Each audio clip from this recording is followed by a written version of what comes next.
হযরত ইব্রাহিম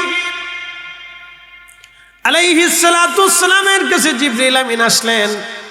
জিবরিল আমিন এসে বললেন, ওগো আল্লাহর খলিল, আমি এসেছি আপনাকে একটা সন্তানের সুসংবাদ দেওয়ার জন্যে। ইব্রাহিম আলাইহিস সালাম বললেন, কি সুসংবাদ আপনি বলেন। তখন আম্মাজান সারা আলাইহিস সালাম অন্দরমহল থেকে পর্দা সরাইয়া তিনি দেখতেছিলেন হযরত সাইয়্যিদুনা রূহুল কুদুস জিবরাইল আলাইহিস সালাম কি বলে। মানুষের সুরত দিয়ে জিবরাইল আসছে। সাইয়্যিদুনা জিবরাইল আলাইহিস সালাম বললেন, হুজুর, আল্লাহর পক্ষ থেকে সুসংবাদ হচ্ছে, আল্লাহ আপনাকে আরেকটা সন্তানের সুসংবাদ দিয়েছেন। তিনার নাম হযরতে ইসহাক। একবার জোরে বলা যাবে কে মারহাবা। সাইয়্যিদুনা ইব্রাহিম আলাইহিস সালামের স্ত্রী আমাদের মা আম্মাজান সারা বললেন, জিবরিল, কি করে সম্ভব? আমার বয়স ৮০, আমার ইব্রাহিম খলিলের বয়স হয়ে গেছে ১০০ বছর, তিনি বৃদ্ধ, আমিও বৃদ্ধা, কি করে আমাদের সন্তান দুনিয়াতে আসবে? তখন জিবরিল আলাইহিস সালাম বললেন, ইন্নামা ইদা আরাদা শাইয়ান আইয়াকুলা লাহু কুন ফায়াকুন।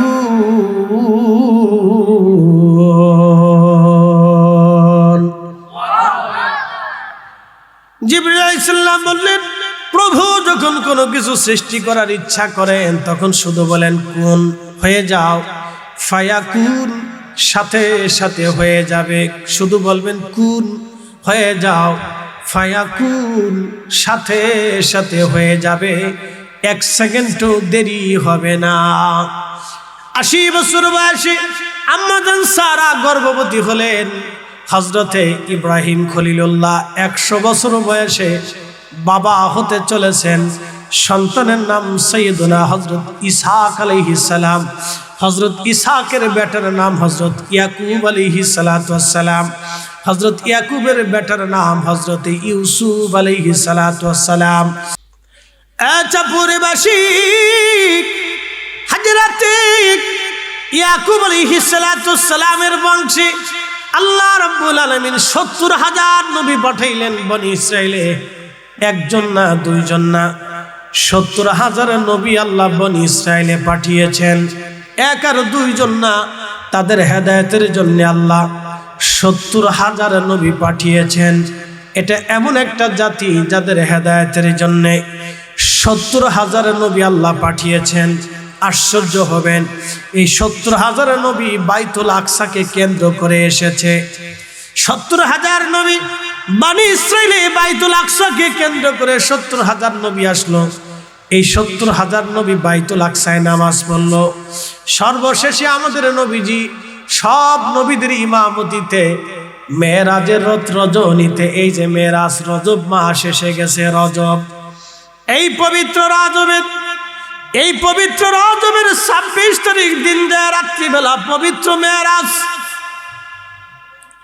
লাইলাতুল মেরাজের রাত্রিবেলা আবার নবীর ইমামতিতে সব নবীদের উপস্থিতিতে নবীজি সশরীরে, প্রিয় নবী সশরীরে ইমাম, সমস্ত নবীরাও সেই দিন সশরীরে এসেছিলেন। কারণ কোন নবীজি জেসেম নিয়ে রুহের ইমামতি করতে পারে না। জেসেমের মানুষ কি রুহের মানুষের ইমামতি হয়? তাহলে নবীও জেসেম দাঁড়ি, সব নবীরাও রুহ এবং জেসেম নিয়ে বাইতুল আকসাতে উপস্থিত ছিলেন।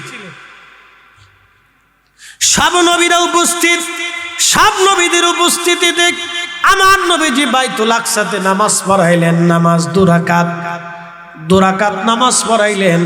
তখনও নামাজ দুনিয়াতে আসে নাই, তখনও নামাজ আল্লাহর পক্ষ থেকে একেবারে অবধারিত হয়ে আসে নাই, কিন্তু তখনও আমাদের নবী নামাজ পড়তেন। তখনও নবী নামাজ পড়তেন। প্রিয় নবীর এলেম নিয়ে যারা প্রশ্ন করে, ওরা বোকা, অনেক বড় বোকা। বলে, হুজুর কেমন বোকা? শুধু বোকা না, ওরা জমানার মুনাফিক। আসতে বলবেন না, ভয়ে বলবেন না, আমি কোরআন থেকে বুঝতেছি, ভালো করে শুনে যান। মুনাফিকের তিনটা আলামত আছে। এক নম্বরে মিথ্যা বলে, কথায় কথায় মিথ্যা বলে। দুই নম্বরে ওয়াদা করলে বরখেলাপ করে। তিন নম্বর মুনাফিকের আলামত আমানত রাখলে খেয়ানত করে। এক নম্বর কথায় কথায় মিথ্যা বলে, দুই নম্বর ওয়াদা করলে বরখেলাপ করে, তিন নম্বর আমানত রাখলে খেয়ানত করে। এটা মুনাফিকের তিনটা আলামত। আর একটা মুনাফিকের আলামত সূরা মুনাফিকে আল্লাহ ওয়াজ করে দিয়েছেন, ওয়ালিল্লাহিল ইজ্জাতু ওয়ালিরাসূলিহি ওয়ালিল মুমিনিনা ওয়ালাকিন্নাল মুনাফিকিনা লা ইয়ালামুন। আল্লাহ ডাক দিকে, হাবিব ইজ্জত আমি আল্লাহর জন্য, ইজ্জত এবং সম্মান ও শান আপনি নবীর জন্য, ইজ্জত সম্মান ও শান আমার ওলিদের জন্য। মেহবুব আপনার উম্মতকে জানান, যাদের অন্তরে নেফাক ঢুকেছে, মুনাফিকি ধরেছে, মরিচিকা পড়ে গেছে, মুনাফিকি এসে গেছে, মুনাফিকি এসে গেছে, মুনাফিকি এসে গেছে, মুনাফিকি এসে গেছে। নবীজি, যারা মুনাফিক তারা আমি আল্লাহর শানও বোঝে না, যারা মুনাফিক তারা আপনি রসুলের শান বোঝে না, আপনি নবীর শান ইজ্জত আজমত তারা বোঝে না, আমার ওলিদের সম্মানও তারা বোঝে না। যারা মুনাফিক তারা আমার ওলিদের সম্মান তারা বোঝে না। অতএব বর্তমানে আমার রসুলের শান ও ইজ্জত আজমত নিয়ে যারা ছোট ছোট করে কথা বলে, কোরআন হাদিসের বিকৃত উপস্থাপন করে, ভুলভাল ব্যাখ্যা দিয়া এ জাতির সামনে নবীর শানকে যারা ছোট করে তোলে, ওরাই হলো জমানার মুনাফিক। এই চার ইমামের এক ইমাম, ইমাম মালিক 100 বার স্বপ্নে নবীজির সাথে কথা হলো। একসাথে বলবেন আল্লাহু আকবার। 100 বার আমার নবীজি স্বপ্নে এসে তার সাথে গল্প করলেন। 4টিখানি কথা ছোটখাটো মনে করেন না। নবীজি খুশি হয়ে 100 বার তার সাথে স্বপ্নে এসে কথা বলে গেলেন। 100 বার তিনি কথা বলেছেন। ইমাম মালিক, আল্লাহ এত বড় আশিক রসুল তিনি ছিলেন মদিনায়। 80 বছরের জীবনে কোনোদিন তিনি জুতা পরেন নাই। মদিনার হাউদ সীমানার ভিতরে তিনি কোনোদিন জুতা পরেন নাই, থুতু পর্যন্ত নিক্ষেপ করেন নাই। একবার জোরে বলা যাবে কি আল্লাহু আকবার। 80 বছর পর্যন্ত মদিনার হাউদ ওহুদের এক শেষ সীমানা থেকে মদিনা ইউনিভার্সিটির একবারে শেষ সীমানা পর্যন্ত বিরাট বড় মদিনার সীমানা। এই সীমানার ভিতরে তিনি কখনো জুতা পরেন নাই, খালি পায়ে পথ চলেছেন। পায়ের মধ্যে ফুসকা পড়ে গেলে তিনি হামাগুড়ি দিয়ে চলতেন। পায়ের মধ্যে ফুসকা পড়ে গেলে তিনি হামাগুড়ি দিয়ে চলতেন। পায়ের মধ্যে ফুসকা পড়লে তিনি হামাগুড়ি দিয়ে চলতেন। তিনি ইমাম মালিক রহিমাহুল্লাহ পায়ের মধ্যে ফুসকা পড়ে যাওয়ার পরে তিনি হামাগুড়ি দিয়ে মদিনাতে চলতেন। জীবনে কোনোদিন মদিনার ভিতরে পায়খানা পেশাব করেন নাই, মদিনার বাহিরে যাইয়া পায়খানা পেশাব করে আসতেন। কত কষ্ট তিনারা শুধু নবীর তাজিমের বেলায় যায় করেছেন। আর আমরা শুধুমাত্র ইয়া নবী সালাম আলাইকে বলে দাঁড়ায় গেলে অনেক ভাইদের শরীরে গাত্র দাহ জ্বালা ধরিয়া যায়, মনে হয় শরীরে জলাতঙ্ক রোগে ধরছে। এই কথা বলেন না কেন? ইমাম আহমদ ইবনে হাম্বল 4 বছর পর্যন্ত জেলখানার ভিতরে ওনাকে পিটানো হলো। তা ওনার যে জেলখানা ছিল অন্ধকার প্রকোষ্ঠ, একেবারে অন্ধকার। দিনে একবার ওনাকে ওইখান থেকে বের করা হতো, তাও আনন্দের জন্য না, ওনাকে ওইখান থেকে বের করে এনে পিটানো হতো। অন্ধকার কারারষ্ঠ, ওনা আলো ছিল না, একেবারে অন্ধকার। 4টা বছর তিনি অন্ধকারের ভিতরে রুমের ভিতরে ওনাকে বন্দি করে রাখা হতো। সূর্যের আলো নাই, দিনে একবার ওনাকে বের করে নিয়ে আসা হতো। তাও কি আশ্চর্য, ওনার মাকে ডাকা হতো, মায়ের সামনে ওনাকে পিটানো হতো। প্রত্যেক দিন 10টা করে বেতের বাড়ি চাবুকের পিটুনি মারা হতো। ইমাম আহমদ ইবনে হাম্বলের পিঠের চামড়া গোশতগুলি পচে পচে খসে পড়ে গেল, ঘা হয়ে গেল। কোনো ওষুধ ওনাকে দেয়া হতো না, কলতানি পড়তো, রক্ত পড়তো। একজনে ডাকতে বলে, ইমাম, রক্ত পড়া অবস্থায় আপনি কিভাবে নামাজ আদায় করেন? আপনার ওযু কেমনে থাকে? কোন দলিলে বলে দেন। আধুনিক কোনো চিকিৎসা নাই তখন। কাপড় দিয়ে পট্টি বেঁধে ওনার পেট ওইভাবে বেঁধে রাখা হয়েছে, রক্ত পড়তেছে, রক্তক্ষরণ কখনো বন্ধ হলো না। রক্ত পড়া অবস্থায় ইমাম হযরতে আমিরুল মুমিনিন ওমর নামাজ পড়লেন। 3 দিন পর্যন্ত নামাজ পড়েছেন, কারণ 3 দিন পর্যন্ত তিনি আহত অবস্থায় ছিলেন। হযরত আলী রাদিয়াল্লাহু আনহু রক্তক্ষরণ অবস্থায় আব্দুর রহমান খারিজি মুলজি ওনার কানের গোড়াতে আঘাত করেছিলেন, ছুরির আঘাত। ধারালো ছুরিটা কানের ভিতর দিয়ে যে একবারে ঢুরি হয়ে গিয়েছিল, কখনো ওনার এই স্থানটা বন্ধ করতে পারে নাই। এখান থেকে রক্ত বেরিয়ে আসতো। ওনার শুভ্র দাড়ি, সাদা দাড়ি রক্তে রঞ্জিত হতো। গড়িয়ে গড়িয়ে 3 দিন পর্যন্ত রক্ত পড়েছিল। ওই অবস্থায় আমিরুল মুমিনিন হযরত আলী রাদিয়াল্লাহু আনহু নামাজ পড়েছিলেন, তিনি নামাজ ছেড়ে দেন নাই। আহমদ ইবনে হাম্বল ইমাম বললেন, ও আল্লাহর বান্দা, হযরত ওমর, হযরত আলী যদি নামাজ পড়তে পারে রক্তক্ষরণ অবস্থায়, তাহলে বলো আমার রক্ত পড়া অবস্থায় কেন আমি নামাজ ছেড়ে দেব? 4টা বছর রক্তক্ষরণ অবস্থায় ইমাম আহমদ ইবনে হাম্বল নামাজ পড়েছেন। আমার রাসূল খুশি হইয়া ওনার সাথে স্বপ্নে 80 বারের মতো স্বপ্নে কথা বলে গেছে। চিৎকার মেরে বলেন না ইয়া রাসূলুল্লাহ। 80 বার নবীজি স্বপ্নে সে ওনার সাথে কথা বলে গেলেন। তিনি আহমদ ইবনে হাম্বল রাহিমাহুল্লাহ 6 লক্ষ হাদিস ওনার জ্ঞানের ভিতরে, স্মৃতি শক্তিতে, ওনার মগজে কালবে 6 লক্ষ হাদিস মুখস্থ ছিল। এত বড় মুহাদ্দিস, এত বড় আলেম, এত বড় ইমাম, প্রিয় উপস্থিতি, দরবারে মুস্তফাতে তারা থরথর করে কাঁপতেন ভয়ে। তারা জানতেন এইখানে যদি বেয়াদবি হয় আমার জিন্দেগি বরবাদ হয়ে যাবে। হযরত ইমাম মালিক ইবনে আনাস মদিনাতে যখন তিনি হাদিস পড়াইতেন, তখন উত্তম পোশাক পরে সুগন্ধি লাগাইয়া একবারে দামি চেয়ারে তিনি বসতেন। দামি চেয়ারে বসে উত্তম পোশাক পরিহিত অবস্থায় সুন্দর একবারে আতর গোলাপ লাগাইয়া উত্তমতার সাথে সুন্দর দামি পোশাক পরে তিনি বসতেন। লোকেরা জিজ্ঞেস করলো, ইমাম আপনি হাদিস পড়াইতে যাইয়া এত সুন্দর দামি পোশাক পরেন, দামি চেয়ারে বসেন, কারণ কি?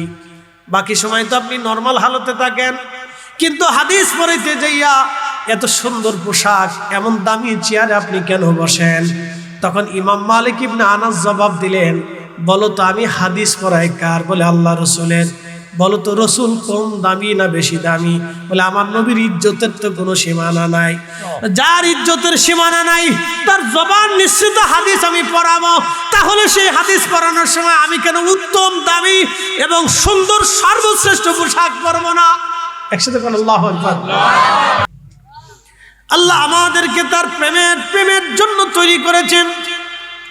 ফেরেশতাদেরকে আল্লাহ নেগেটিভ দেন নাই। কাম, ক্রোধ, লোভ, মোহ, কামনা, বাসনা, রিয়া, যাতনা, আশা, আকাঙ্ক্ষা, খোদা, স্ত্রী, সন্তান, যৌন কোনো কিছু ফেরেশতাদেরকে আল্লাহ দেন নাই। শুধু আল্লাহ পজিটিভ দিয়েছেন। ফেরেশতারা 24 ঘন্টা আল্লাহর ইবাদতে কাটিয়ে দেয়, তাদের দুনিয়াদারির কোনো চিন্তা নাই। আল্লাহ আমাদেরকে নেগেটিভ এবং পজিটিভ দিয়েছেন। খোদা দিয়েছেন, আশা আকাঙ্ক্ষা দিয়েছেন, মৃত্যু দিয়েছেন, দুনিয়া দিয়েছেন, তারপরে আল্লাহ আমাদেরকে পরীক্ষায় ছেড়ে দিয়েছেন। এই যে বাড়ি ঘর ফেলাইয়া জান্নাতের বাগানে আজ আপনি বসে গেছেন, জানেন না আমার রব আপনাদেরকে নিয়ে ফেরেশতাদের মহাসমাবেশে আল্লাহ অহংকার করে, এ ফেরেশতারা তোমরাই বলেছিলে এরা মারামারি করবে, আতাজালু ফিহা মায়ুফসিদু, এরা ফাসাদ করবে, অশান্তি বাঁধাবে, যুদ্ধ বিগ্রহ করবে, ওয়াসফিকুদ্দিমা, রক্তপাত করবে। ফেরেশতারা রে দেখ, তোমরা তো ভেটু দিয়েছিলে আমার বান্দারা বাড়ি ঘর ফেলাইয়া, স্ত্রী পুত্র পরিজন ফেলাইয়া, সবকিছু ফেলাইয়া আমার বান্দা আজকে আমার জান্নাতের বাগানে আমাকে খুশি করার জন্য বসে গেছে ফেরেশতারা রে। তোরা সাক্ষী থাক, আজকে আমার একটা বান্দাকে শূন্য হাতে ফিরাবো না, আমি আমার সব কয়টা বান্দাদের জীবনের গুনাহ মাফ করে দিলাম। চিৎকার মেরে জোরে বলেন আল্লাহু আকবার। বান্দা যখন নফল ইবাদত করে তখন আল্লাহর সাথে তার প্রেম হয়। অন্য কোন উম্মতকে আল্লাহ এই নিয়ামত দেন নাই, এই জন্যই এই উম্মতকে বলা হয় উম্মতে মারহুমা। উম্মতে মারহুমা, উম্মতে মারহুমা, উম্মতে মারহুমা কি? নবীজি বললেন সাহাবীরা রে, আমার উম্মত গুনাহ নিয়ে কবরে যাবে, কিন্তু হাসরের ময়দানে বহু নেকি নিয়ে দাঁড়ায়া যাবে। আল্লাহর নবী সাহাবীরা বলেন হুজুর কি করে এটা সম্ভব হবে? বলে আমার উম্মতের ইন্তেকালের পরে আমার উম্মতের আপনজনেরা, প্রিয়জনেরা তাদের জন্য দোয়া করবে, দোয়া দোয়া। কোরআন খতম দিবে, কোরআন খতম দিবে, নামাজ পড়বে, হজ করবে, যাকাত দিবে, সাদকা দিবে। এইগুলি করার কারণে, দোয়া করার কারণে আমার উম্মত গুনাহ নিয়ে কবরে গেলেও আপনজনরা সদকায়ে জারিয়া এবং ইলমের খেদমত আর ওয়ালাদিন সলিহিন ইয়াদউ লাহু, নেক সন্তানের দোয়া, এই তিনটা জিনিস আমার উম্মত যখন দুনিয়াতে রেখে চলে যাবে, সে কবরে ঘুমাবে কিন্তু নেকি বন্ধ হবে না। যেমন একটা মসজিদ বানালেন, মসজিদ বানাইতে টাকা দিলেন, যতদিন মসজিদ থাকবে, যতদিন আজান হবে, প্রত্যেক আজানের নেকি অটোমেটিক আপনার কবরে চলে যাবে। যতবার নামাজ হবে ততটা নেকি আপনার কবরে চলে যাবে। ওই মসজিদে বসে যে দোয়া করবে, ওই দোয়ার নেকিগুলি আপনার কবরে চলে যাবে। ওই মসজিদে বসে কেউ নফল নামাজ পড়লে ওই নফলের নেকি আপনার কবরে চলে যাবে। ওই মসজিদে বসে যদি কেউ জিকির করে, জিকিরের নেকি আপনার আমলনামায় চলে যাবে। ওই মসজিদে বসে যদি কেউ কোরআন শরীফ তেলাওয়াত করে, ওই কোরআনের নেকি আপনার কবরে চলে যাবে। ইলমের খেদমত, আপনি মাদ্রাসা বানিয়েছেন, মাদ্রাসা দিয়েছেন, এই যে আজকে ছেলেরা কোরআন শরীফ পড়তেছে, এই ছেলেদের ভিতরে যদি 30টা ছেলে কোরআন শরীফ পড়ে, ওদের হায়াত যদি 60 বছর করে হয়, তাহলে প্রত্যেকজন 60 বছর ধরে কোরআন পড়বে। এই 60 বছরের কোরআনের নেকি আপনাদের আমল নামায় চলতে থাকবে। আপনি মরে যাবেন, অসুবিধা নাই, ছেলে বলে যাবে, মেয়ে বলে যাবে, আত্মীয় স্বজন বলে যাবে, কিন্তু এই ছেলেরা কোরআন পড়বে। ওর হায়াত যদি 60 বছর হয়, 60 বছর পর্যন্ত কোরআন পড়বে, ওই কোরআন দিয়ে নামাজ পড়বে, ওই কোরআন দিয়ে সে রোজা রাখবে, ওই কোরআন দিয়ে সে জীবন গড়বে। ওর জীবনের যত নেকি হবে, আপনি মাদ্রাসায় 100 টাকা 1 লক্ষ টাকা দান করার কারণে ওই নেকিগুলি আপনার আমল নামায় চলতে থাকবে, একটা সেকেন্ডের জন্য বন্ধ হবে না। এইভাবে 100,000 ছেলেরা যদি মাদ্রাসায় পড়ে আলেম হয়ে যায়, যতদিন পর্যন্ত নেকি আলেমরা কোরআন পড়বে, কোরআন পড়াবে, ততদিন আপনাদের আমল নামায় নেকি চলতে থাকবে, একটা সেকেন্ডের জন্য বন্ধ হবে না। এটার নাম উম্মতে মারহুমা। একবার জোরে বলা যাবে কি আল্লাহু আকবার। এ চাপুইরবাসী, চাপুইরের মুসলমানেরা, আর 3 নাম্বার হচ্ছে ওয়ালাদিন সলিহিন ইয়াদউ লাহু, নেক সন্তান। আপনার প্রিয়জন, আপনজনেরা যখন হাত তুলে বলবে রব্বুল আলামিন, আজকে কোরআনের সওয়াব আমার বাবার কবরে দাও, আজকে ফাতিহার সওয়াব বাবার কবরে পৌঁছায় দাও, আজকে এই নফল নামাজের সওয়াব আমার বাবার কবরে পৌঁছাও। অনেক ছেলেরা বাবা মার নামে নফল ওমরা করে, ওমরা হজ আদায় করে, বাবা মার জন্য হারাম শরীফ ধরে দোয়া করে, সাই করে দোয়া করে, কোরআন পড়ে দোয়া করে।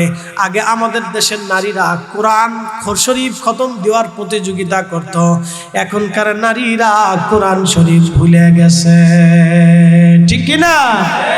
মনে নাই, ভুলে গেছে, ভুলে গেছে, ভুলে গেছে। আগে মাহে রমজান আসলে কোরআন খতমের প্রতিযোগিতা চলতো, এখন আমাদের নারীরা ভুলে যাচ্ছে, পুরুষরা ভুলে যাচ্ছে, দুনিয়াদারির পাল্লায় পড়ে মানুষ এইগুলি ভুলে যাচ্ছে।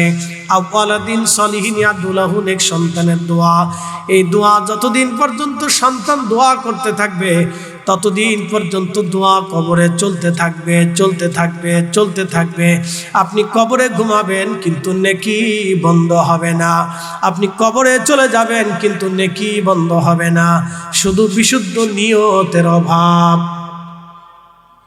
শুধু একটু বিশুদ্ধ নিয়ত, শুধু একটা নেক নিয়ত, এই নেক নিয়তটা করলে আপনার নেকির অভাব নাই। সিস্টেম মতো চালাইলে আপনার অভাব নাই।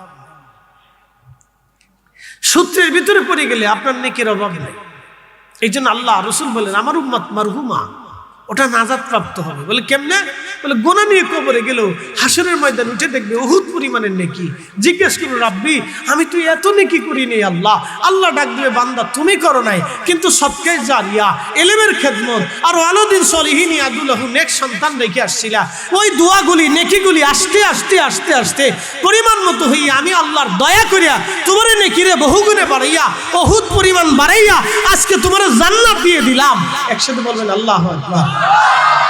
প্রিয় নবী বললেন কোন নবীর উম্মতকে আল্লাহ এই মর্তবা দেয় নাই, শুধু আমার কারণে আমার উম্মতকে আল্লাহ দিয়েছে। আস্তে হয়ে গেল না? জোরে বলেন। এই মর্যাদা দেখা মুসা আলাইহিস সালামকে আল্লাহ তাহলে আমরা আখিরি নবীর উম্মত বানায় দেন। ঈসা রুহুল্লাহকে আল্লাহ আমরা আখিরি নবীর উম্মত বানায় দেন। ইব্রাহিম খলিলুল্লাহকে আল্লাহ তাহলে আমরা ওই নবীর উম্মত বানায় দেন। আল্লাহকে তা হবে না। তখন ইব্রাহিম আলাইহিস সালাম বলেন আল্লাহ তাহলে আপনি দয়া করে আমার নসলে আমার বংশে আখিরি নবী পাঠিয়ে দেন। এই জন্য রাসূল বলতেন ও দা ইব্রাহিম খলিলুল্লাহ, আমি ইব্রাহিম আলাইহিস সালামের দোয়া, আমি ইব্রাহিমের দোয়া। এই জন্য নবীজি বললেন ইব্রাহিম আলাইহিস সালাম যেহেতু আমার জন্য দোয়া করতেন, আমি তার নামটা দুরুদের ভিতরে তোমার জন্য লিখে দিয়ে গেলাম। তোমরাও আমার ইব্রাহিমের নাম দুরুদের ভিতরে উচ্চারণ কইরা আমার ইব্রাহিমের জন্য তোমরাও দোয়া করবা। একসাথে বলবেন আল্লাহু আকবার। আমরা নাম দিছি দুরুদ ইব্রাহিম।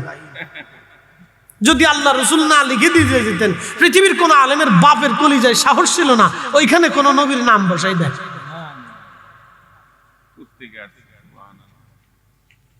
আপনাকে সূত্র বুঝতে হবে, সূত্র বুঝতে হবে আপনাকে। আপনি নিজেও জানেন না যে আপনি কত বড় দামি নবীর উম্মত, আপনি নিজেও জানেন না যে আপনার মর্যাদা কত, আপনি নিজেও জানেন না, কিন্তু এই উম্মত মসজিদে জুতা চুরি করে। এই দুঃখে আমি মাঝে মধ্যে শেষ হয়ে যেতেছি। কি কব, এই উম্মত মানুষের খাবারে ভেজাল দেয়। আচ্ছা আপনাদের কি প্রশ্ন করি, জবাব দিবেন তো। কুত্তার কয়টা বাচ্চা? 6টা 7টা 8টা 9টা 10টা করে বাচ্চা হয় না? আচ্ছা দেখছেন জীবনে কোন কুত্তা বাচ্চা রেখে পালাই চলে গেছে? জীবনে রেকর্ডে আছে? কোন বিড়াল কোন তার বাচ্চা রেখে পালাই চলে গেছে দেখছেন? কোন পাখি তার বাচ্চা রেখে পালাই চলে গেছে দেখছেন? কোন গরু তার বাচ্চা রেখে পালিয়ে চলে গেছে দেখছেন? আপনি গরুর রশি কেটে দিবেন, গরু চলে যাবে। ও ঝোড়ে জঙ্গল থেকে হাট বাজার থেকে খেয়ে টেয়ে দেখবেন ও ঠিকই আবার বাড়ি চলে আসবে, ওর বাচ্চার কাছে এসে দেখবেন দুধ দিতেছে। একসাথে বলেন আল্লাহু আকবার। গরুর বাচ্চাটা আপনি ধরে হাঁটবেন, গরুর রশি কেটে দেবেন, গলার রশি কেটে দেবেন, দেখবেন ও আপনার পাশ হাঁটতেছে, ও বাচ্চা রেখে অন্য কোথাও যাবে না। কিন্তু এই মানব জাতি বড় আফসোস, এই মানব জাতির ভিতরে কিছু মহিলা আছে, নারী আছে, নিজের সন্তান রেখে অন্য পুরুষের হাত ধরে ফালাই চলে যায়। শুধু মহিলাদের দোষ দিয়ে লাভ নেই, এবার পুরুষের বেলায় আসেন। পুরুষ বিয়ে করছে, আগের ঘরে সন্তান হয়েছে, ওই স্ত্রীর সাথে পরিমাণ হয় নাই, তালাক হয়ে গেছে, ডিভোর্স হয়ে গেছে, ওই স্ত্রী সন্তান নিয়ে চলে গেছে, এই পুরুষ আরেকটা বিয়ে করছে, এই ঘরে আরেকটা সন্তান হয়েছে, এই সন্তানকে ভরণ পোষণ দেয়, খাবার দাবার দেয়, টাকা পয়সা দেয়, কিন্তু আগের সন্তানরা সে ভরণ পোষণ দেয় না। আপনি বলেন সে মানুষ না মুসলমান? জবাব দিয়ে যান। চাপুরবাসী এই মানুষ না মুসলমান, আমার জবাব দেন। তাহলে পরে বেহেশতের হিসাব পরে আসতেছে। মানুষ তার মনুষ্যত্ব নাই, মানবীয় যে গুণাবলী এরা বুঝে যায়।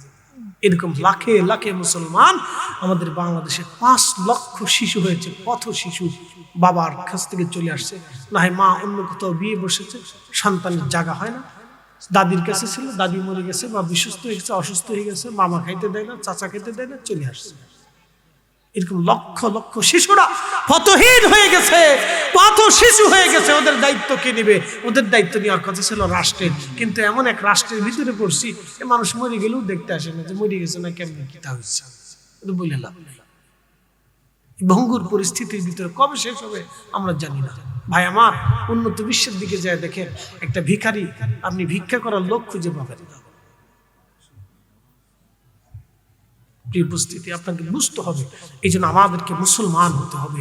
আসলামতু লিরাব্বিল আলামিন, আল্লাহর দেওয়া সূত্র অনুযায়ী মুসলিম হতে হবে।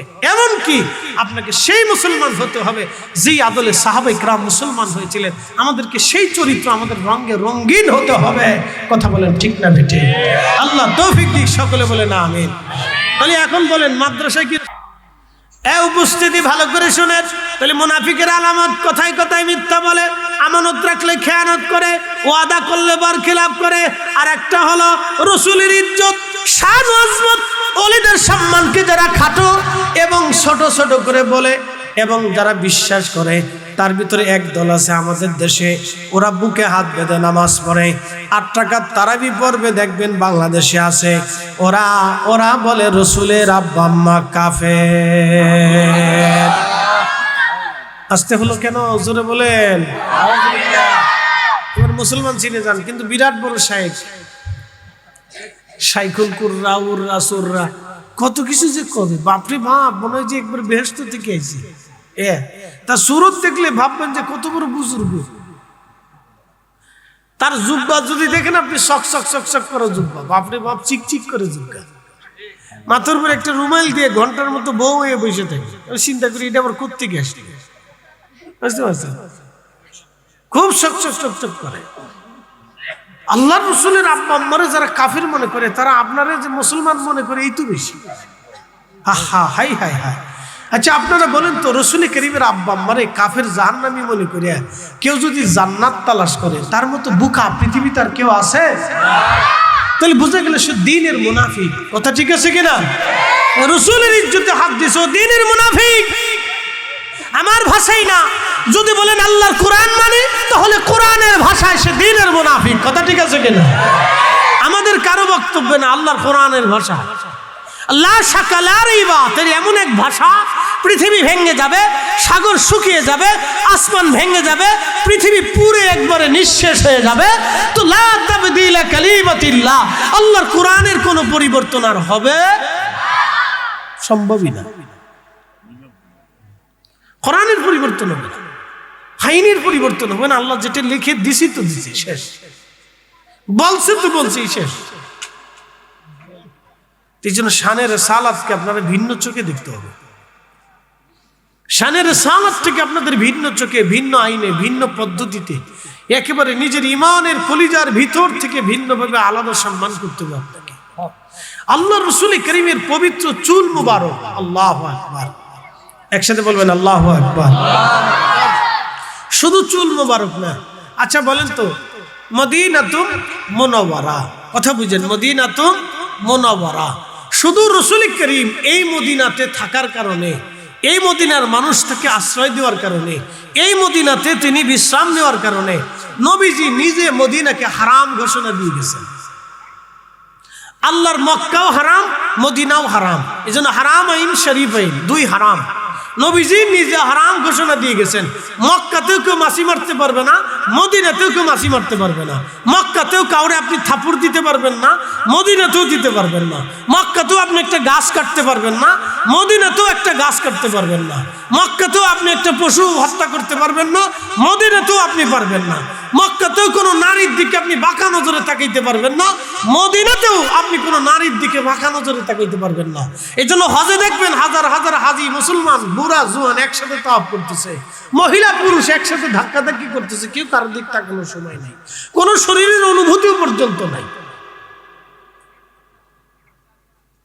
এই মদিনাকে আল্লাহ রাসূল হারাম করে দিয়ে গেছে। শুধু হারামই করে দিয়ে যান নাই, নবীজি এটাও বলে দিয়ে গেছেন সহিহ বুখারীতে, আল্লাহ রাসূল বলছেন, আল্লাহ আমি আমার মদিনাকে হারাম করে দিলাম। এই মদিনার মানুষকে যে কষ্ট দিবে, এই মদিনার মানুষকে যে ভয় দেখাবে, এই মদিনার যে হত্যাযজ্ঞ করবে, এই মদিনার যে কষ্ট, এই মদিনার যে ঈদ সম্মান নষ্ট করবে, আল্লাহ আমি রাসূল আপনার কাছে দরখাস্ত করলাম, তার জীবনের সমস্ত আমলগুলি বরবাদ হবে, তার আখিরাত বরবাদ হবে, তার মৃত্যু নিকৃষ্ট হবে, তার কবর বড় অসহনীয় হবে এবং তার আখিরাত বড় বরবাদ হয়ে যাবে। আল্লাহ তার জীবনের কোনো আমল কবুল হবে না। আমি আপনার কাছে দরখাস্ত রেখে গেলাম, বাস শেষ। এবার কোন পাপের সদ্য পুরুষ আপনাকে বেহেশত নিবে, রাসূলের আব্বা আম্মাকে জাহান্নামী বলে অনেক হিসাব করে দেখেন। শুধু রাসূলের মদিনাকে, মদিনায় যাইয়া যদি আপনি শুধু বলেন যে মদিনা ভালো না, এতটুকুন বললেই আপনার জন্য যথেষ্ট, আর কিছু বলতে হবে না, আপনাকে আর কিচ্ছু বলতে হবে না। শুধু এখান থেকে বলবেন যে মদিনা মুনাওয়ারা না, মদিনা ভালো না, মদিনার সুবিধার জায়গা না, শুধু এতটুকুনি বলবেন, তাহলে আপনার জাহান্নাম যথেষ্ট, আর কিছু লাগবে না আপনার। না, আপনার আর কিচ্ছু লাগবে না। আপনার 14 পুরুষ কেন, আপনার দলে সব লোক যদি কিয়ামতের ময়দানে ডাইকে আনেন, জান্নাত নসিব হবে না, আপনার জন্য কেউ আসবেই না, আল্লাহ আপনার চেহারার দিকে তাকাবেই না। বলে কারণ কি? আপনি রসুলের মদিনারে মন্দ বলেছেন, এতটুকুনি শেষ। নবীর শহরকে মন্দ বলেছেন, এতটুকুনি শেষ। আমরা সুন্নিরা এইভাবে রসুলকে তাজিম করি, কথা ঠিক আছে কিনা? আমরা সুন্নিরা এইভাবে তাজিম করি। আপনি যদি আমারে বেদাতি বলেন, বলতে পারেন। আপনি আমারে মাজার হুজারি বলেন, তা বলতে পারেন। আপনি আমারে কাফের বলেন, ও সাতার দিকে আমরা তাকানোর টাইম আমাদের নাই।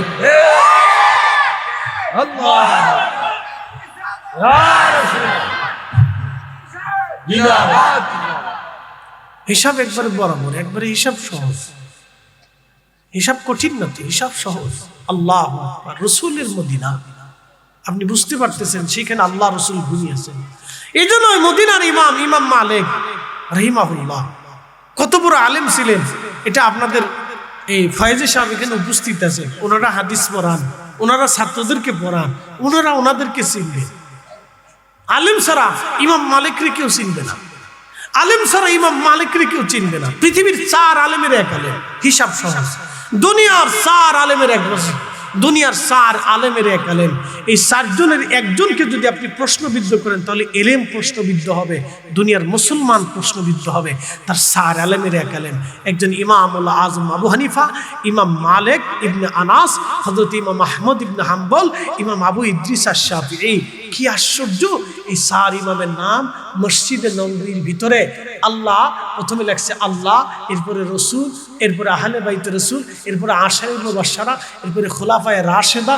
এইভাবে লেখার পরে হযরত আবু হুরায়রা কয়েকজন সাহাবী সহ তারপরে এই 4 জনের নাম লেখার পরে লেখছে ইমাম নুমান বিন সাবিত রাদিয়াল্লাহু তাআলা আনহু, ইমাম আবু ইদ্রিস আশ-শাফিঈ রাদিয়াল্লাহু তাআলা আনহু, হযরত ইমাম মালিক ইবনে আনাস রাদিয়াল্লাহু তাআলা আনহু, ইমাম আহমদ ইবনে হাম্বল রাদিয়াল্লাহু তাআলা আনহু। একসাথে বলবেন না সুবহানাল্লাহ? কয় আলেমের? 4। কয় আলেম? মসজিদে নববীতে রাদিয়াল্লাহু তাআলা আনহু সহ লেখা। বুঝলেন? আর উনি এসে বলতেছে আমি লামাজা, আমি কোনো ইমাম মানি না। শয়তানের চিন্তা করে, ভাইরে ভাই তুই আমার খালাতো ভাই লাগিস, তুই থাকলে আর আমার কোনো চিন্তা নাই, আমি বঙ্গোপসাগরে ফলাই চলে যাই, কারণ তোর মতো শয়তান থাকতে আমার আর দুনিয়াতে কোনো চিন্তার কারণই নাই। বুঝতে পারছেন? শয়তানের চিন্তা করে তুই আমার খালাতো ভাই, তুই মুসলমানের যে ক্ষতি করবি, এই ক্ষতি 1400 বছরে কাফেররা পারে না। আমি যা বলতেছি ডাইরেক্ট বলতেছি, বাংলা সাংলা না, ইংরেজি না, একবার সোজাসুজি বাংলা অ্যাকশন করতেছি, বুঝে শুধু যান। যাদের নাম রাদিয়াল্লাহু তাআলা আনহু সহ মসজিদে নববীর ভিতরে লেখা আছে, তো সাহাবীদের পরেই।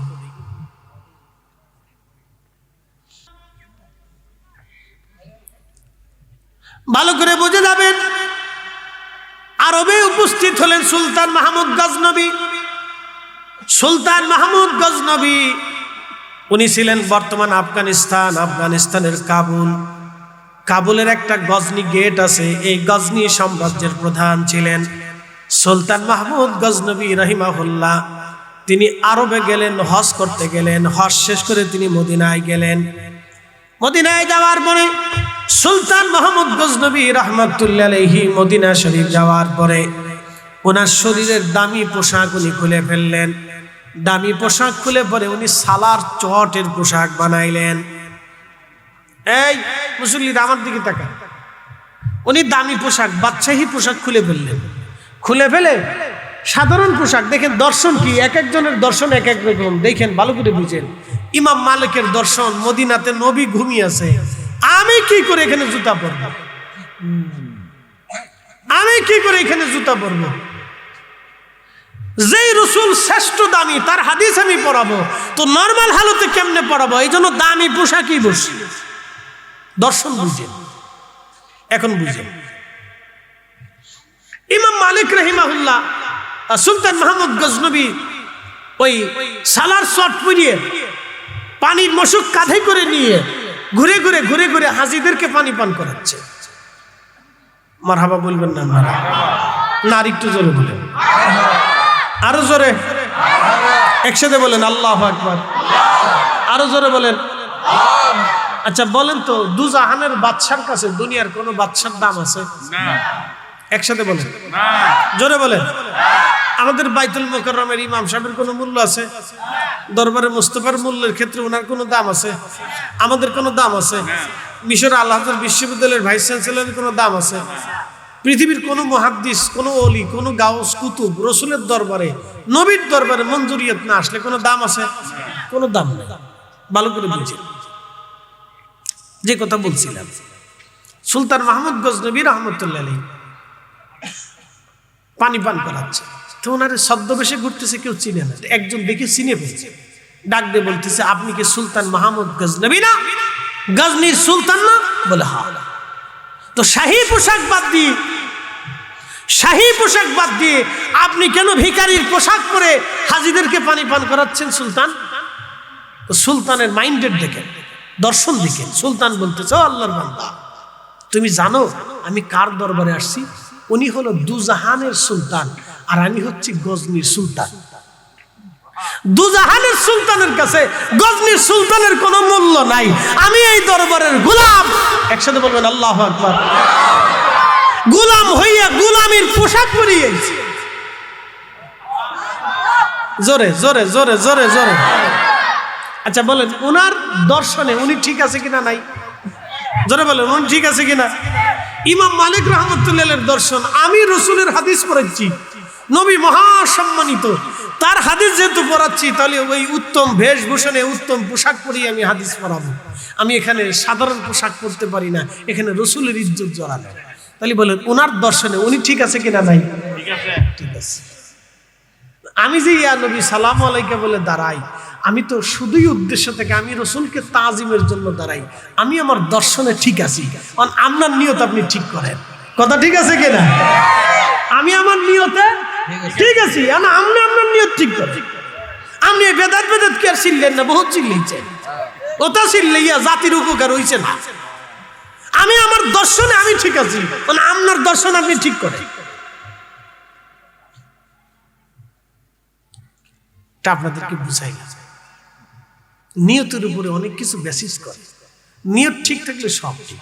আপনি রাস্তা দিয়ে হেঁটে যাচ্ছেন, আমি মালয়েশিয়াতে গেলাম, কত হাফ প্যান্ট পরা বেডিরা সামনে দিয়ে হাঁটতেছে, শুধু জুব্বা আমার গায়ে। আমি ডাইনে বামে তাকাই দিকে, আমি স্যার আর জুব্বা নাই। কি আশ্চর্য! হ্যাঁ, আমি স্যার কোনো জুব্বা নেই। গেন্তিং হাইল্যান্ডে গেছি একবারে 6000 ফিট উপরে, ওখানে যাই দেখি ওরা জুয়া খেলতেছে। পৃথিবীর শ্রেষ্ঠ জুয়ার স্থান হচ্ছে গেন্তিং হাইল্যান্ড। হাজার হাজার কোটি টাকার জুয়ার ব্যবসা ওইখানে চলে। ওরা জুয়া খেলে, পুলিশ তাদেরকে পাহারা দেয়। খুব সুন্দর এসি রুমের ভিতরে, বাপরে বাপ। আমি দেখে আমার দিক চাই দেখে জুব্বা করতে গেছিল, আমিও চাই দেখি সুন্দরী সুন্দরী বেডিরা জুয়া খেলতেছে। তো মহিলারা হাফ প্যান্ট পরে হাঁটতেছে, কেউ জিন্সের প্যান্ট পরে হাঁটতেছে। এখন আমি যদি চিন্তা করি, সুন্দর রে, কেউ দেখতো? বাংলাদেশের কেউ দেখতো যে ফরিদ হুজুর সুন্দর তালাশ করতেছে? আমি যদি ওই দেশে যে জেনা করতাম, আপনারা আমার দেখতেন? জীবনে তো দেখতেন না। টাকা তো বেশি লাগে না, অল্প টাকা দিলে জেনা করা যায়, সুন্দরী বেডির লোকে জেনা করা যায়, কোন ব্যাপার না তো। আপনারা তো দেখতেন না। এই জন্য মানুষের নিয়ত হচ্ছে সবচেয়ে বড় জিনিস। আমাদের দেশে আমি কিছু বুরকাওয়ালা বেডি মাদ্রাসায় পড়ে টিকটক বানায়।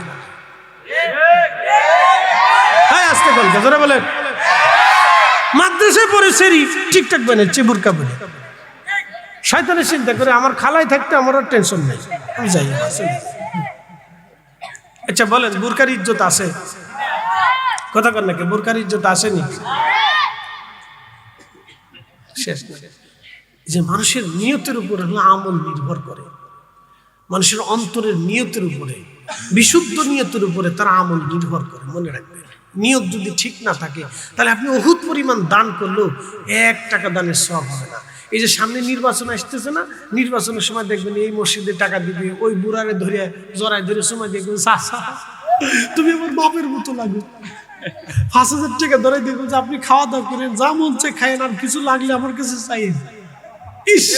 এই সময় চাচা বাপ হয়ে গেল, খালু হয়ে গেল, ফুফা হয়ে গেল, তালুই হয়ে গেল, কত কিছু এই সময় আপনার জড়াই ধরবে, সুমা দিবে, এটা করবে সেটা করবে। কে 10 বছর আগে কইছিলেন? চাচাই যখন বাদ পাই নাই, ওষুধ কেনার টাকা পাই না, তখন আপনি কইছিলেন কি প্রশ্ন আছে কিনা? তার মানে এখন আপনি আসছেন আপনার সুবিধার লেগে, কারণ সামনে একটা ভোটের দরকার। তাহলে বুঝা গেল নিয়ত বালা না। নিয়ত যদি কারণ নিয়ত ঠিক থাকতো তাহলে 10 বছর আগে থেকে খোঁজ নিত, চাচা কিছু লাগলে আমার বলবেন, ওষুধ যদি কিনা লাগে তো বললেন, আপনার ছেলে বললেন কিনে দিতে পারে না, আমি দিব, অসুবিধা নেই। গোপনে গোপনে তার বাড়ি ওষুধ কিনে দিয়ে আসতেন, টাকা দিয়ে আসতেন। এটা হলো অরিজিনাল দান, এটা হলো অরিজিনাল দান। কোন বৃদ্ধা মহিলার যদি আপনার কিছু দেওয়ার দরকার হয়, গরিব মানুষ, তাহলে গোপনে যে দিয়ে আসবেন, কাকি এই যে আপনাকে দিয়ে গেলাম, যদি কিছু লাগে তাহলে আপনি আমার একটা ফোন দিয়ে, আমি আবার পাঠাই দেবো আপনার জন্য, গোপনে দিয়ে আসবেন। এটা হলো দান, এটা হলো বিশুদ্ধ দান। কেউ দুনিয়ার কেউ দেখলেন না, আপনি ইখলাসের সাথে দিয়ে আসছেন। আর ও ব্যক্তি বসে বসে দোয়া করবে, আল্লাহ আমার ছেলেটা, আমার ছেলে না কিন্তু আমার দেখভাল করে, আল্লাহ তুমি হারে বিপদ দিও না, আল্লাহ সে আমার কঠিন বিপদের সময় পাশে দাঁড়াইছে, তুমি তার কঠিন মুসিবতের সময় পাশে দেখি। গোপনে গোপনে এইভাবে দোয়া করবে, বুঝতে পারবে? এটা হলো নিয়ম। তাহলে মানুষের দিন নিয়তের উপর আমল নির্ভর করে। ইন্নামাল আমালু বিন্নিয়াত। এই যে বুখারী শরীফের একবারে প্রথম হাদিসটা ইমাম বুখারী লিখে রাখছে, একসাথে বলবেন আল্লাহু আকবার। কষ্ট হইতেছে নি আপনাদের? আর কদ্দুর চলতো নি ইনশাআল্লাহ? একসাথে জোরে বলেন তো আল্লাহু আকবার। আল্লাহু আকবার ওয়ালিল্লাহিল হামদু বিসমিল্লাহির রাহমানির রাহিম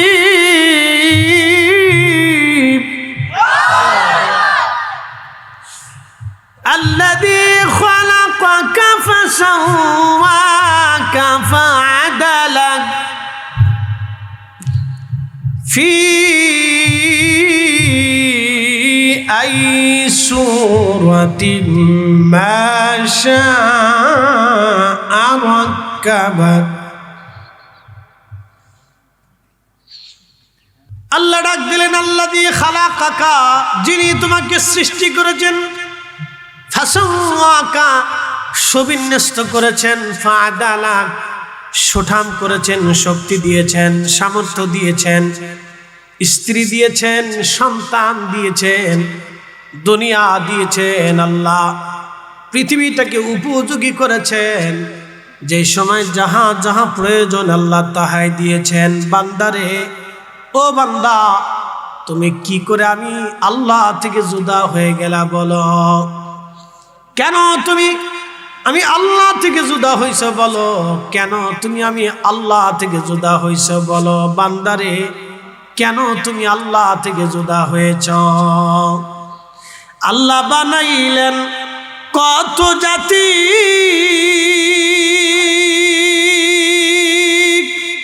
হইল না তার প্রেম প্রীতি, অবশেষে মানুষ বানায় প্রেমের কারণে। ওরে অবশেষে মানুষ বানায় প্রেমের কারণে, প্রেমের ডোরি বান্ধরে মাদিনার সনে। আহা, প্রেমের ডোরি বান্ধরে মাদিনার সনে। মানুষ বানাইছে আল্লাহ প্রেমের কারণে, বলেন মানুষ বানাইছে আল্লাহ প্রেমের কারণে, প্রেমের ডোরি বান্ধরে মাদিনার সনে। সাইয়েদেনা, সাউন্ড সিস্টেমটা একটু উঠাই দিতে। ভিতর সাউন্ডটা একটু উঠাই দিন। তুমি আল্লাহর প্যারা হাবিব, তোমার তুলনা নাই কেউ আর, তোমার মতো আকাশ ভ্রমণ, তোমার মতো আরশ ভ্রমণ করেনি কোন পয়গম্বর। আল্লাহুম্মা সাল্লি আলা। আহা, মাশাআল্লাহ, জবান খুলে محمد وعلى آل سيدنا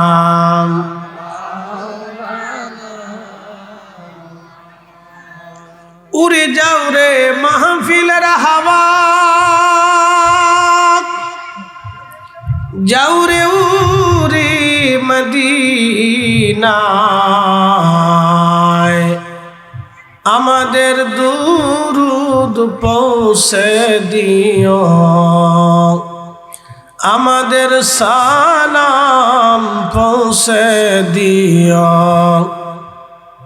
নূর নবীজির পাক রওজায় আল্লাহুম্মা সাল্লি আলা সাইয়্যিদিনা মাওলানা মুহাম্মদ আলি সাইয়্যিদিনা মাওলানা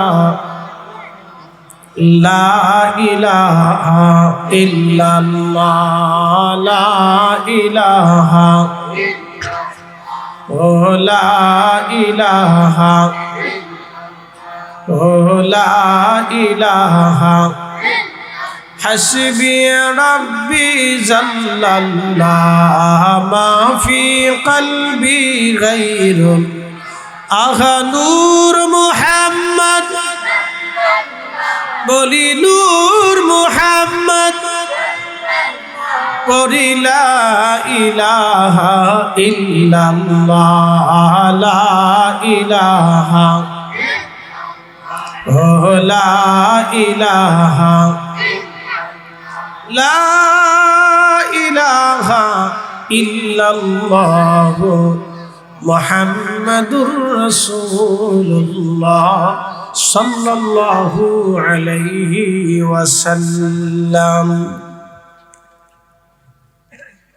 চাপুইর রিয়াজুল জান্নাত সনিয়া এতিমখানা মাদ্রাসার হাফেজ ছাত্রদের দস্তারবন্দি উপলক্ষে পাগড়ি প্রদান উপলক্ষে 15তম বার্ষিক ওয়াজ মাহফিলের স্বনামধন্য সম্মানিত সভাপতি চাপুইর জালালিয়া দরবার শরীফের পীর সাহেব কেবলা পীরে তরিকত আলহাজ হযরত মাওলানা নাসির উদ্দিন জালালি সাহেব মাদ্দাজিল্লাহুল আলী, সম্মানিত সহ সভাপতি বৃন্দ, অত্র প্রতিষ্ঠানের সম্মানিত সম্পাদক জনাব মোহাম্মদ আমিনুল হক মাস্টার সাহেব, জনাব মোহাম্মদ হানিফ ভূঁইয়া সাহেব সহ সকল সম্মানিত মুরব্বী, প্রতিষ্ঠাতা আলহাজ জনাব মুসলিম ভূঁইয়া কামাল সাহেব, আজকের বিশেষ মেহমান চাপুইর লতিফিয়া দরবার শরীফের গদিরসিন হুজুর কেবলা আল্লামা মাওলানা মোহাম্মদ মাহমুদুল আলম সাহেব মাদ্দাজিল্লাহুল আলী। আজকের যিনি প্রধান আলোচক আমার প্রিয় ভাই উস্তাদুল আসাতিজা চাপুর ইসলামিয়া মাদ্রাসার সম্মানিত আরবি প্রভাষক বিশিষ্ট আলিমে দ্বীন মুফতি আজম মোহাম্মদ মহিউদ্দিন ফয়েজ সাহেব মাদ্দাজিল্লাহুল আলী, আপনাদের এলাকার কৃতি সন্তান, বিশেষ বক্তা হজরত মৌলানা মুফতি শরীফুল ইসলাম নুরি সাহেব শ্রীপুর ইসলামিয়া মাদ্রাসার সম্মানিত আরবি প্রভাষক, সম্মানিত আমন্ত্রিত ওলামা ইকরাম, মাহফিল পরিচালনায় হাফেজ হাবিবুর রহমান সাহেব এবং জনাব হাজী আজাদ হোসেন ভূঁইয়া সাহেব সহ সকল সম্মানিত ব্যক্তিবর্গ, এলাকার গণ্যমান্য ব্যক্তি, সম্মানিত মুরব্বী, কলিজার টুকরো যুবক, এই মাদ্রাসার সকল ম্যানেজিং কমিটির সদস্যবৃন্দ, সকলের প্রতি আন্তরিক অভিনন্দন। কলিজার টুকরো যুবক ভাইরা, পর্দার আড়ালে আমার সম্মানিত মা বোনেরা, মাইকের আওয়াজ যত দূর যাচ্ছে, যেখান থেকে শুনছেন, আমি সকলকেই মোবারকবাদ জানাচ্ছি, শুকরিয়া জানাচ্ছি সেই রবের মহান আসমানে যিনি বহু মানুষের ভিড় থেকে, দোকান ব্যবসা প্রতিষ্ঠান থেকে জুদা করে, ঘর থেকে বের করে আল্লাহ তার বেহেশতের বাগানের জন্য আপনাকে এবং আমাকে আল্লাহ পছন্দ করেছেন। সেই জন্য মনিবের আসমানে বুলন্দ আওয়াজে আমরা একসাথে শুকরিয়া আদায় করে বলি আলহামদুলিল্লাহ। শুকরিয়া করি সে রবের আসমানে যিনি সর্বশ্রেষ্ঠ নবী, সর্বকালের সর্বশ্রেষ্ঠ মহামানব, ইমামুল মুরসালিন, रहमतुल लिल आलमीन, सैयदुल कौनैन व सकलैन, महबूब आला, साहिब जन्नत, साहिब महशर, साहिब कुरान, साहिब शरीयत, साहिब मकाम महमूद, साहिब हाउजे कौसर, सृष्टिर श्रेष्ठतम मर्यादार अधिकारी যিনি, আল্লাহ সেই মহান নবীর উম্মাত হিসেবে, অনুসারী হিসেবে আপনাকে এবং আমাকে আল্লাহ পছন্দ করেছেন, কবুল করেছেন। সেই জন্য মনিবের আসমানে বুলন্দ আওয়াজে আওয়াজ ছেড়ে আমরা একসাথে শুকরিয়া আদায় করে বলি আলহামদুলিল্লাহ। প্রিয় উপস্থিতি, মহাগ্রন্থ পবিত্র কোরআনুল কারীম থেকে, রে মুসল্লিদের এই যে এই যে এই যে এই যে এই যে আমার দিকে তাকালে কথা বলা যাবে না বাবা, এরা খুব ভালো মুসল্লি, সবার সামনে এসে বসে, বুঝছেন? মুসল্লি খুব ভালো, ফার্স্টের বেঞ্চে এসে বসে গেছে, কথা বলা যাবে না, আমার দিকে তাকায় থাকে, ঠিক আছে? ভদ্র ছেলে। তো আল্লাহ আমাদেরকে, আমি মহাগ্রন্থ পবিত্র কোরআন থেকে কয়েকটি আয়াত আপনাদের সামনে উপস্থাপন করেছি। আমি তারই নিরিখে আপনাদের সামনে কিছু কথা উপস্থাপন করব। আল্লাহ তৌফিক নসিব করেন, দোয়া করে বলেন আমিন। আবার অনুরোধ করব, বাহিরে যারা আছি সবাই ভিতরে চলে এসে ইনশাআল্লাহ বসে পড়ি, তা ভালো লাগবে। আল্লাহ আমাদেরকে জিজ্ঞেস করলেন, ইয়া আইয়ুহাল ইনসান, হে মানব সম্প্রদায়, হে মানব জাতি। আল্লাহ কিন্তু জিনদেরকে এই আয়াতে দৃষ্টি দেন নাই, আল্লাহ আমাদের উদ্দেশ্যে বলেছেন ইয়া আইয়ুহাল ইনসান, হে মানব সম্প্রদায়, হে মানব জাতি, মা গাররাকা বিরাব্বিকাল কারীম, তোমাকে কিসে আমি আল্লাহ থেকে জুদা করলাম তুমি বলো। আমাদেরকে আল্লাহ জিজ্ঞাসা করলেন, তুমি যে আমি আল্লাহ থেকে জুদা হয়ে গেলা, আলাদা হলা, ফারিক হলা, তো কিসের জন্য হলা তুমি আমাকে বলো, জবাব দাও। আমরা যে আল্লাহ থেকে জুদা হয়েছি, কেন হয়েছি, কোন কারণে হয়েছি? বলেন, শেষ সময়ে জীবনের সূর্য যখন ডুবে যাবে, তখন কি আমরা কবরে চলে যাব না? একসাথে বলেন, যাব না? এখান থেকে কি কেউ আমাদেরকে ঠেকাইতে পারবে? এই জন্য আল্লাহ জিজ্ঞেস করলেন, হে মানুষ, তুমি বলো, তুমি কেন আমার থেকে জুদা হয়ে গেলে বলো। মানুষ বলে, আমরা আমাদের তাকদীরকে নিরূপণ করি, আমাদের হাতে ভাগ্য থাকে, আমরা ভাগ্য বানাই, মানুষ যেইভাবে কাজ করে তার ভাগ্যটা সেইভাবেই আসে। এ কথাটুকুন কতটুকুন সত্য হতে পারে, আমি কয়েকটা কথা আপনাদেরকে বলি। মানুষের হাতে যদি ভাগ্য থাকতো, তাহলে কোনো মানুষই বৃদ্ধ হতো না। মানুষের হাতে যদি ভাগ্যই থাকতো, তাহলে পৃথিবীতে কেউ ভিখারি হতো না। মানুষের হাতে যদি ভাগ্যই থাকতো, তাহলে কোনো মানুষই মারা যেত না। মানুষের হাতে যদি ভাগ্যই থাকতো, তাহলে কোনো ব্যক্তি অসুস্থ হতো না। মানুষের হাতে যদি ভাগ্যই হতো, তাহলে কেউ আমির, ওমরা, মন্ত্রী, কেউ প্রধানমন্ত্রী, রাষ্ট্রপতি, এইভাবে বিভাজন হতো না, তাহলে সবাই এক শ্রেণীর থাকতো। এই জন্য মানুষের হাতে কোনো ভাগ্য নাই। তাকদীর আমাদের জন্য রব লিখেছে। মানুষকে সৃষ্টি করার 50,000 বছর আগে আল্লাহ সর্বপ্রথমে প্রিয় নবীজির নূর মুবারককে সৃষ্টি করলেন। এটা ইমাম মুল্লা আলী কারি রাহিমাহুল্লাহ আল মাউরিদের মধ্যে লিখেছেন। আল্লামা ইমাম জালালউদ্দিন আসুইদ রহিম আল হাবিলিল ফতোয়ার মধ্যে লিখেছেন। আল্লামা ইমাম নুরউদ্দিন হাইসেমি, দুঃখিত, আল্লামা ইমাম হালাবি রহমতুল্লাহ আলাইহি সিরাতুল হালাবির মধ্যে লিখেছেন। এরকম বহু ইমামরা, বিশ্ববিখ্যাত ইমাম যারা ছিলেন, মুহাদ্দিসুদ দুনিয়া যারা ছিলেন, দুনিয়ার বড় বড় মুহাদ্দিস যারা ছিলেন, তিনাদের কিতাবের মধ্যে শহ কিতাব লিখেছেন। আমি গবেষণা করে দেখেছি মিনিমাম 45 জন বিশ্ববিখ্যাত ইমামের কিতাব থেকে আমাদের কাছে রেফারেন্স আছে, যে সমস্ত ইমামরাই সর্বপ্রথম সৃষ্টির ব্যাপারে আল্লাহ রসুলের নূরটাকে সাব্যস্ত করেছেন। একসাথে বলবেন না সুবহানাল্লাহ। এরপরে আল্লাহ পানি সৃষ্টি করলেন। কি সৃষ্টি করলেন? পানি। পানি সৃষ্টি করার পরে রব্বুল আলামিন আরশে মুআল্লাকে সৃষ্টি করলেন। আরশে মুআল্লাকে সৃষ্টি করে আল্লাহ পানির উপরে স্থাপন করলেন। এরপরে আল্লাহ কুরসি সৃষ্টি করলেন, এরপরে আল্লাহ লৌহ কলম সৃষ্টি করলেন। কলম সৃষ্টি করে রব্বুল আলামিন বললেন, কলম তুমি লেখো। তো কলম জিজ্ঞেস করলো, রাব্বি, আমার প্রতিপালক, আমার স্রষ্টা, আমি কি লিখব? আল্লাহ বলেন, উক্তুব মাকাদির আল খালিক, তুমি তামাম সৃষ্টির তাকদীর লিখতে থাকো। এই যে আপনার ভাগ্য কি হবে, আপনি কয়টা সন্তান নেবেন, আল্লাহ লিখলেন। পৃথিবীতে এমনও নারী আছে যে নারী কখনোই সন্তান হয় না, ডাক্তার একবারে বলে দিছে তার কোনো সন্তানই নেই, সে চিরতরে বন্ধা হয়ে গেছে। পৃথিবীর এমন পুরুষ আছে যার নুতফা থেকে কোনো সন্তান আসবে না, অর্থাৎ শরীর থেকে নির্গত নির্যাস পানি মিম্মা ইম্মাহিন। কোরআনের অপর আয়াতের ভাষায় আল্লাহ বলছেন মিম্মা ইম্মাহিন, ধাবমান পানি। আর এক আয়াতে আল্লাহ বলছেন নুতফা, ভেঙে চুরে বলা যাবে না বাচ্চারা আছে। তো এই সামান্য পানি থেকে আল্লাহ আমাদেরকে সৃষ্টি করলেন। তো সেই পানির থেকে বিজ্ঞানীরা পরীক্ষা নিরীক্ষা করে দেখলো যে এই পুরুষের জীবনে কখনো বাচ্চা জন্ম দেওয়ার সুযোগ নেই, কারণ এটা তার নষ্ট হয়ে গেছে। কথা বুঝছে? তো ডাক্তার বলে দিল সে বাচ্চা হবে না। নারীর জরায়ু, নারীর সবকিছু পরীক্ষা নিরীক্ষা করে গাইনি বড় বড় ডক্টররা বলে দিল এই নারীরও বাচ্চা হবে না, সে চিরস্থায়ীভাবে বন্ধা হয়ে গেছে। আচ্ছা বলেন, ভাগ্য যদি মানুষের হাতেই থাকতো তাহলে পৃথিবীর কোনো নারী বন্ধা হতো না, তাহলে সে নিজে নিজেই বাচ্চা জন্ম দিতে পারত। প্রিয় উপস্থিতি, আল্লাহ রাব্বুল আলামিন এই নারীর থেকে আবার আল্লাহ বাচ্চা দেন। যে নারী বন্ধা তার থেকে আল্লাহ বাচ্চা দেন।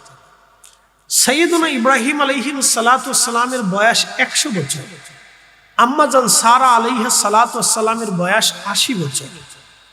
তখনই হযরতে জিবরিল আলাইহিস সালাম 12 জন ফেরেশতা নিয়ে ইব্রাহিম আলাইহিস সালামের বাড়িতে মেহমান আসলেন। তো ইব্রাহিম আলাইহিস সালামের আদত ছিল, অভ্যাস ছিল খুব মেহমানদারি করতেন। আমরা মিলাদুন নবীর মাহফিলে বিরিয়ানি খাইলে অনেক ভাইরা খুব কষ্ট পায়। আমি জানি না কেন কষ্ট পায়।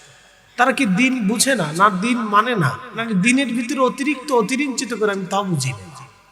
তারা বলে থাকেন এটা বেদাত। আচ্ছা মিয়া, কেন বেদাত হবে? আমি একজন মানুষকে খাওয়াবো, সেই জন্য দাঁত আর বেদাতের প্রশ্ন কেন আসবে? কি কথা ঠিক আছে না ভাই? আমি একজন মানুষকে খাওয়াবো, সেখানে দাঁত বেদাতের তো কোনো প্রশ্ন আসে না, এটা তো সুন্নতের প্রশ্ন। কি কথা ঠিক আছে কিনা? প্রশ্নটা কিসের? সুন্নতের। তো আজকে সুন্নত না, তো সাইয়েদুনা ইব্রাহিম আলাইহিস সালামের সুন্নাহ, যেটা হাজার হাজার হাজার হাজার বছর ধরে চলমান আছে, আজকেও চলমান আছে, কিয়ামত পর্যন্ত চলমান থাকবে। সাইয়েদুনা ইব্রাহিম আলাইহিস সালাতু ওয়াস সালামের সুন্নাহ, এটা শুধু আমাদের রাসূলের সুন্নাহ না, আমাদের মিল্লাতের বাবার সুন্নাহ। এটা হাজার হাজার বছর ধরে সুন্নাত চলমান আছে। কেন চলবে না? আমি মালয়েশিয়াতে গেছি, মালয়েশিয়ার মাহফিল শেষ করে আমাকে ওরা নিয়ে গেল, বলল হুজুর মালাক্কাতে চলো। চাইনিজ মুসলিমদের প্রথম মসজিদ। তো চাইনিজরা দেখবেন যেইভাবে ঘর বাড়ি বানায়, খুব ডিজাইন করে, একবারে কি বলে চিঙ্কু পাঙ্কু করে, সুন্দর আর কি, খুব ভালোই দেখা যায়। তো ওরা ওই সুন্দর করে ঘর বানায় কাঠ দিয়ে, ওদের ঘরগুলি বেশিরভাগ কাঠ দিয়ে বানানো হয়। তো মসজিদটাও 400-500 বছর আগে ওইভাবে কাঠ দিয়ে বানিয়েছে, খুব সুন্দর দেখা যায়। প্রায় 400 বছর আগে হবে মসজিদটা, ওইভাবে এখনো আছে।